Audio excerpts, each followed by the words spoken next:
우리는 어디로 가야 할까 하는 대목이 마지막 국면입니다.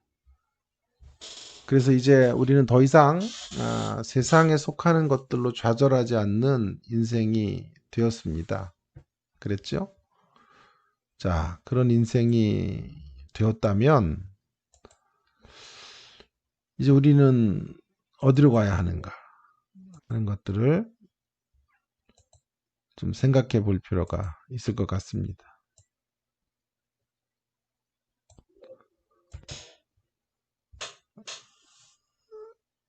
그래서 세상에 속하는 것들이 있으면 우리는 감사해요. 이것도 중요해요. 있는데 막 지지리공상 살고 마치 없는 자처럼 살고 그러지 마셔야 돼요. 있는 것 누리고 감사하고 또 흘려보내고 하는 일들. 그러나 또한 세상에 속하는 것들이 없어서 애달파하지 않는 사람이 된 것입니다. 왜냐하면 어차피 우리는 우리가 가지고 있는 것으로 소위 세상적인 능력으로 쓰임받는 사람들이 아니라 주님을 의지하는 것으로 이 사명의 길을, 주님을 의존하는 것으로 이 사명의 길을 걸어야 하기 때문이죠. 사랑하는 동역자 여러분, 우리가 어느 신학자가 그런 말을 했는데요.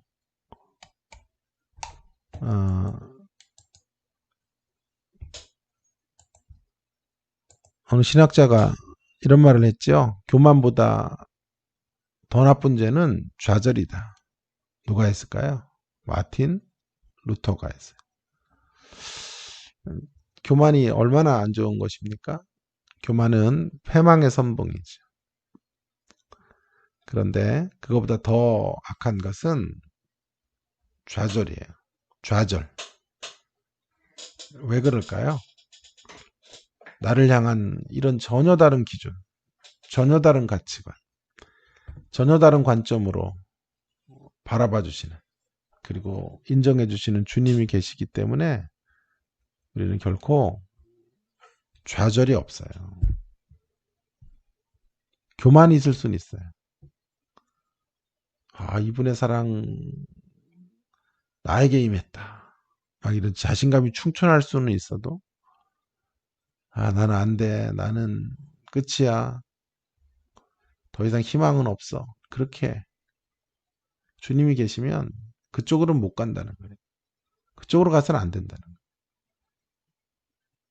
차라리 교만한 것이 낫지요. 절망하는 것보다는, 좌절하는 것보다는 교만이 나죠. 물론 거룩한 좌절이 있어요. 거룩한 절망이 있어요. 이건 귀한 거예요. 거룩한 절망은 반전이 이루어지죠. 거룩하게 절망하니까. 근데 그런 거룩한 절망이 아닌 절망은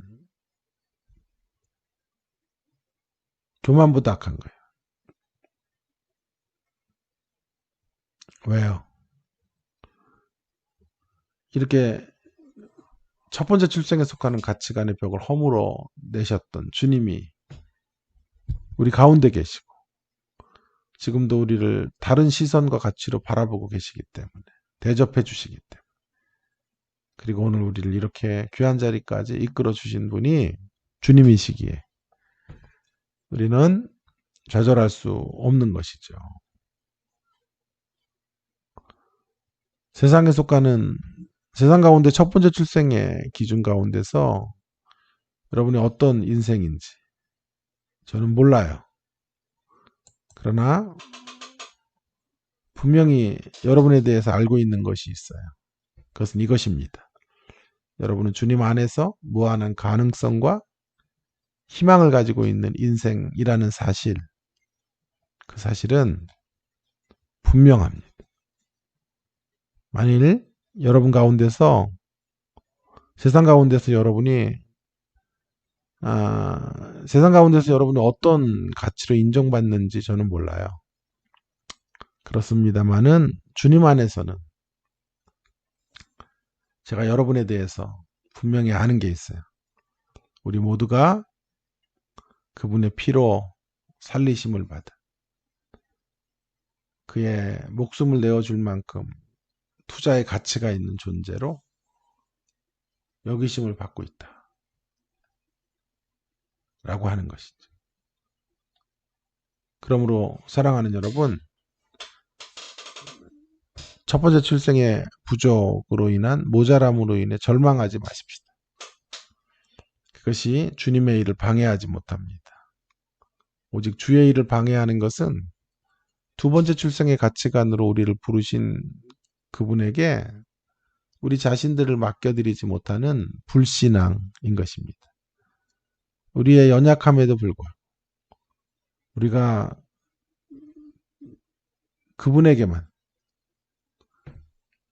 그분에게만 나를 드릴 수 있다면 그분은 우리를 넉넉히 사용하실 것입니다. 이와 같이 오늘 본문은 우리 모두를 말할 수 없는 담대한 확신과 감사 그리고 감동적인 눈물로 뒤범벅된 기도 가운데로 이끌어 주십니다. 그러나 본문에서 두 번째 출생의 기준으로 우리를 대하시는 주님을 만나 감격하라. 교회여 감격하라. 첫 번째 메시지였다면 예수님을 통하여 감격하라. 한 가지 더 중요한 것은요. 이게 결론적으로 중요한 건 감격하는 것이 전부가 아니에요. 이제 진지한 부르심의 자리로 나가야 돼요. 우리의 사명의 자리로 가셔야 해요. 그 사명이란 이 큰 감격으로 이 첫 출생의 가치관의 세상 가운데서 우리도 도전하는 거예요. 우리도 벽을 허무는 일을 하는 거예요.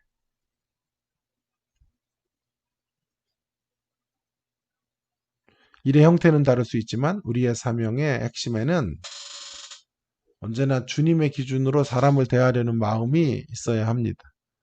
신학교 안에서. 여기서 우리는 주님의 기준으로 사람을 대접하는 훈련을 쌓아가는 거예요. 신학교는 아주 상처난 사람들이 많이 모여 있는 곳이에요. 서로를 정죄하는 일들이 얼마나 많은지 몰라요. 절대로 그래서는 안 돼요. 수군거리는 입술들을 중단하셔야 돼요. 주변 사람들을 주님의 기준으로 바라볼 수 있기를 바랍니다. 교회 안에서 어떻게 해야 될까요? 교회에서 또한 우리가 섬기는 신앙 공동체 안에서 우리 이 정신을 적용해야 합니다. 교회는 조직체가 아니라 공동체입니다. 조직체는 윗사람에게 집중해요. 그러나 공동체는 가장 약한 사람을 언제나 바라봐요. 교회는 어떤 곳입니까? 잘 달리는 사람들을 위주로 가는 곳은 교회가 아니에요. 조직체. 교회는 가장 뒤처져 있는 사람을 기다려주는 곳이에요. 가장 달리기가 늦은 사람과 함께 같이 갈 수 있도록 배려해 주는 곳이에요. 지극히 연약한 지체를 위해 헌신하기 위해 부르심을 받고 있는 사람들이고요. 소외된 아이들, 구역의 사람들을 보는 눈을 기르십시다. 누구도 그들이 가진 것으로 변방으로 밀려나지 않도록 우리가 그들을 다른 시선, 다른 가치로 바라보아 주어야 하겠습니다. 목회 현장에서 또 교회나 목회 현장이 거의 비슷하죠. 우리가 꿈꾸는 목회도 바로 이런 곳이 이런 목회지어야 돼요. 아직 목회 현장에 들어가시지 않았다면 꿈꿔보셔요. 바로 이런 예수의 정신이 있는 그런 사역을, 그런 목회를 하리라. 그런 가치를 따라서 걸어가는 우리가 되기를 바랍니다. 세상에서 그가 누구인지와 관계없이 그가 주님의 아름다운 형상인 것으로 존중받는 교회. 외형적이고 물질적인 성공이 목표가 되지 않고 하나님의 나라와 그의 통치가 실현되는 교회. 그런 교회이기를 바랍니다. 그런 교회가 우리를 통해 온전하게 세워져 가기를 간절히 축원합니다. 이것이 바로 제가 3장 비장의 무기로 내놓는 3장의 설교문이에요. 만약 이 설교로 은혜가 안 됐으면 불신자, 하나님 나라 가기 힘들어요. 어쨌든 3장을 제가 나름대로 이렇게 풀어보았습니다. 자, 이제 3장 15절 이후에 16절부터 21절까지 내용을 좀 살펴보도록 하겠습니다. 여기 핵심 구절은 우리에게 너무도 잘 알려져 있는 성경 66권의 집약적인 말씀이라고 할 수 있는 16절이 옳습니다. 하나님이 세상을 이처럼 사랑하사 독생자를 주셨으니 이는 그를 믿는 자마다 멸망하지 않고 영생을 얻게 하려 하심이라. 하나님이 세상을 이처럼 사랑하사 독생자를 주셨으니 이는 그를 믿는 자마다 멸망하지 않고 영생을 얻게 하려 하심이라. 여러분, 이런 말씀 설교하기가 진짜 대박 어려워요. 왜요? 너무도 잘 알려진 말씀이기 때문에 어려워요. 새로운 느낌과 감성을 갖게 한다는 것이 말처럼 쉽지 않은데요. 제가 고민을 많이 하고 이렇게 한번 접근해 보았습니다. 따라와 보실래요? 성경 66권을 집약하는 말씀이 요한복음 3장 16절이라고 할 수 있습니다. 기독교는 한마디로 사랑의 종교입니다.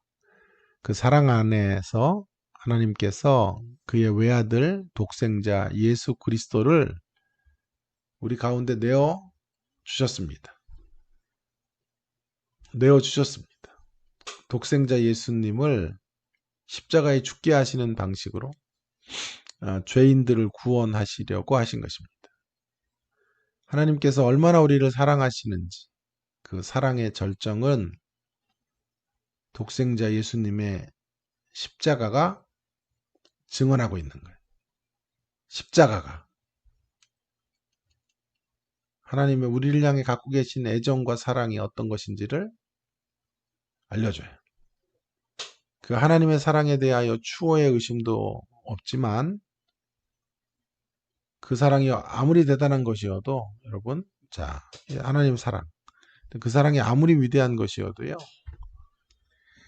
구원으로 이르는 길이 너무도 어렵거나 도무지 인생들이 지킬 수도 없는 엄청난 조건들을 이행하는 것을 요구한다면 그것은 말 그대로 그림의 떡이 되고 말 거예요.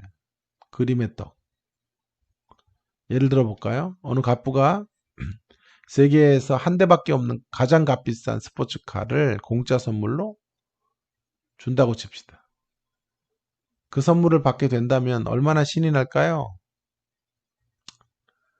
흥분과 함께 그 차를 선물로 받습니다. 그런데 완성된 스포츠카를 주는 게 아니라 스포츠카 부품들을 수천 개, 수만 개를 던져주면서 조립해서 타는 것이 조건이라고 한다면 어찌 될까요? 아무리 고가의 선물이라고 해도 그것은 그림의 떡이 되고 말 것입니다. 우리 중에는 누구도 그것을 조립해서 차를 만들어 탈 수 있는 사람은 없기 때문입니다.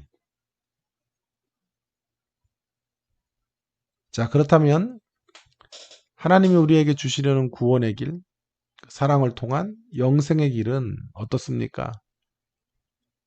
전 여기에 참으로 기쁜 소식이 있다고 생각해요. 하나님 우리를 사랑하시는 것도 기쁜 소식이지만, 자, 정말 그보다 더 기쁜 소식은 그 사랑을 너무도 어려운 형태로 주시지 않았다는 거예요. 엄청난 요구 조건을 가지고 사랑을 이행하라고 하시지 않았다는 거예요.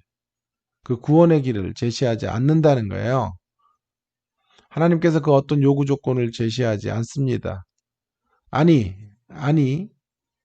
그 모든 요구 조건을 하나님 편에서 이행하세요. 다 이행하세요. 그래서 오직 그 구원이 우리에게는 공짜 선물이 되게 하신 거예요. 여기서도 우리가 많은 생각을 해야 되는데요. 구원이 공짜 선물이다 라고 말할 때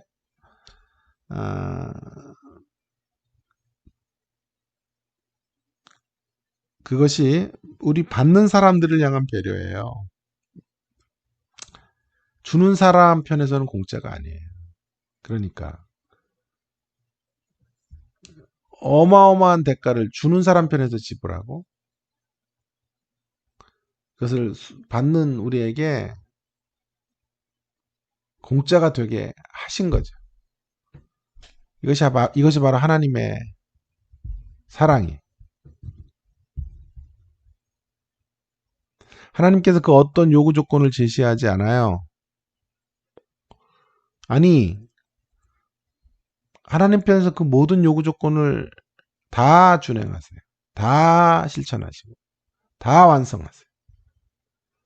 하나님께서 독생자를 통해 제시하시는 구원의 길은 엄청난 희생을 대가로 지불하고 있지만 그것을 받는 사람 편에서는 아무것도 요구하시지 않으세요. 오로지 인생들에게 존귀한 하나님의 선물을 얻게 하시려고 제시하시는 것은 한 가지예요. 믿음뿐이에요. 믿음. 믿음으로 나오기만 하면 구원을 받고 영생에 이르게 되는 것이에요. 믿으시죠? 사실 그런데요. 잘 들여다보면 이 믿음마저도 통로일 뿐이에요. 그 믿음이 결코 조건이 되는 것이 아니에요. 중요한 말이에요. 믿음이 뭐가 되지 않아요? 조건이 되는 게 아니에요. 은혜로 인하여 믿음으로 구원을 얻게 되는 거죠. 은혜로 인하여 믿음으로 구원을 얻게 되는 거예요. 그 말은 믿어서 구원에 이르는 것이 아니에요. 믿어서 구원의 길, 영생의 길로 초대된 것이 아니에요. 믿어서가 아니고 믿어서인데? 나 믿어서 구원받은 거 아니에요? 예. 그런데 정확한 의미는 믿어서가 아니라 믿게 하셔서 믿을 수 있게 하셔서 구원에 이르게 된 거예요. 그러기에 에베소 2장 8절과 9절에서는 우리의 구원을 은혜로 인한 믿음으로 말미암아서라고 하면서 행위의 선물이 아니기 때문에 결코 뭐가 없어요? 자랑이 없다 그래요. 자, 이런 구원을 받은 자들은 이런 하나님의 사랑의 근거에서 공짜 선물의 구원을 받은 사람에게 절대로 없어야 되는 한 가지. 그것은 자랑이라고 자랑. 자랑은 없다. 자랑은 없다는 거예요. 너희는 그 은혜에 의하여 믿음으로 말미암아 구원을 받았으니 이것은 너희에게서 난 것이 아니요 하나님의 선물이라.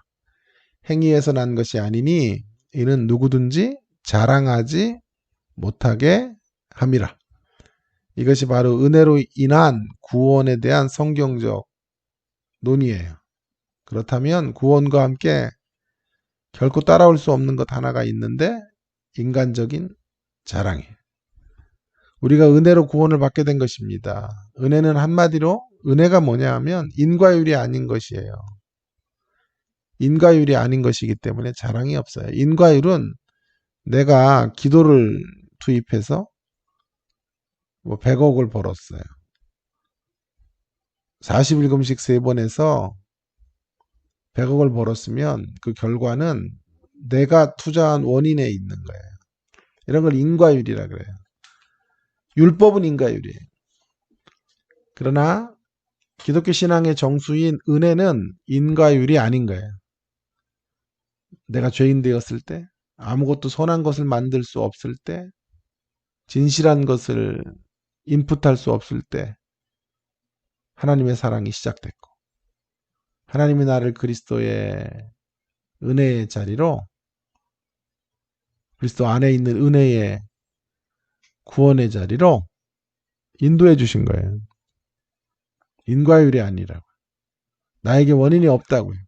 오히려 우리는 죄를 심고 악을 심고 패역을 심었음에도 불구하고 하나님은 우리를 그의 자녀로 삼아주셨고 은혜로 구원을 얻을 수 있게 해주신 거예요. 우리가 이 사실을 알기 때문에 결코 없는 것이 뭐라고요? 자랑은 없다. 자랑은 없다. 따라합시다. 자랑은 없다. 은혜로 인하여. 내가 믿어서 구원 얻었으면 믿는 게 조건이니까 그 조건을 이행한 내가 공을 돌려받아야 돼요. 우리는 구원을 그런 식으로 설명하지 않아요.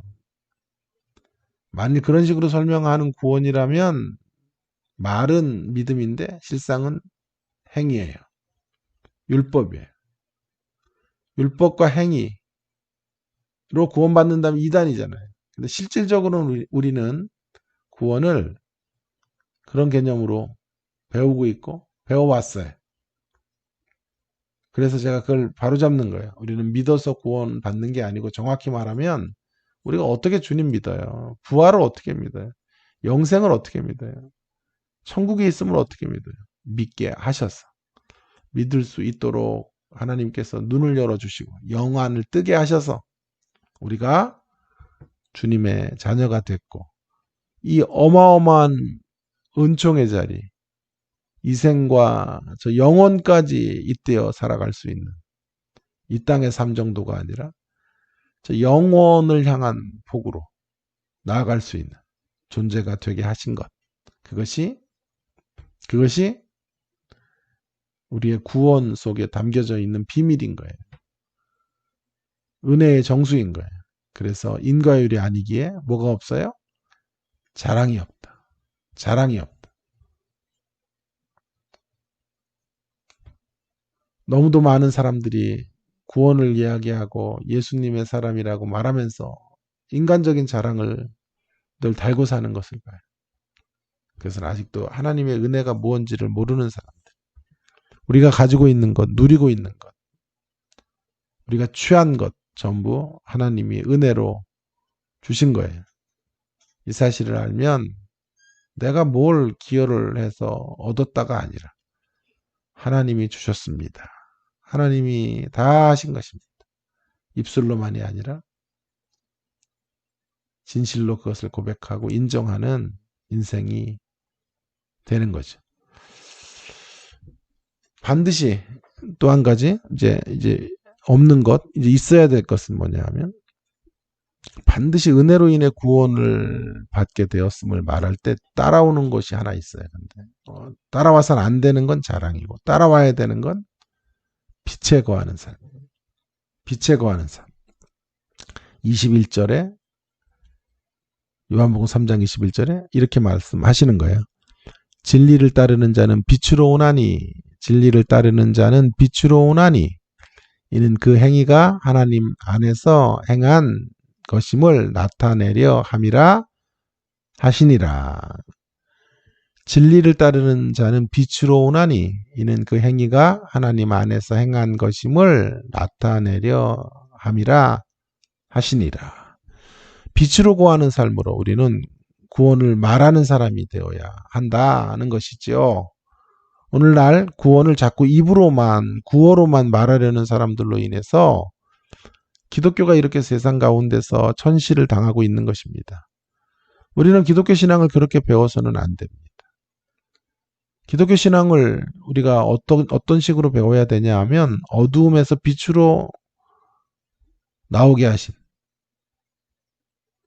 빛으로 나온 자로서 빛에 거하는 우리가 되어야 합니다. 빛을 따라 사는 삶. 이제 어둠의 일에 종지부를 찍고 그 음지에서 있었던 삶의 모습들을 박차고 일어나 양지로 나오고 자 참된 빛으로 거하는 삶. 제가 구원을 말하는 것, 선포하는 것을 시비 거는 게 아니에요.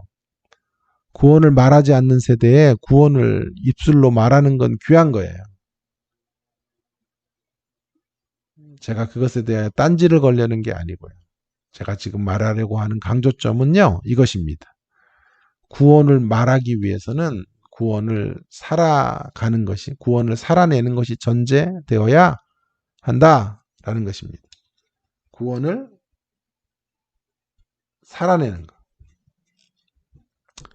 살지 않고 말하는 것으로는, 살지 않고 말하는 것으로는, 살지 않고 말하는 것만으로는 약간의 유익을 줄 수 있을지 몰라도 세상을 향한 변화의 강력한 동력으로 작동하지는 못할 것이기 때문에 그렇습니다. 진리 안에 거하는 우리가 되기를 간절히 바랍니다. 자, 하나님이 제시하시는 구원의 길이 무엇인지. 하나님 제시하시는 구원의 길이 어떤 것이에요? 공짜 구원이에요. 하나님 편에서 모든 것들을 지불하시고 대가를 치르신 구원이에요. 그래서 우리는 누리면 돼요. 누려라고 외치고 누리면 돼요. 구원받는 자에게 없어야 될 거 뭐라 그랬어요?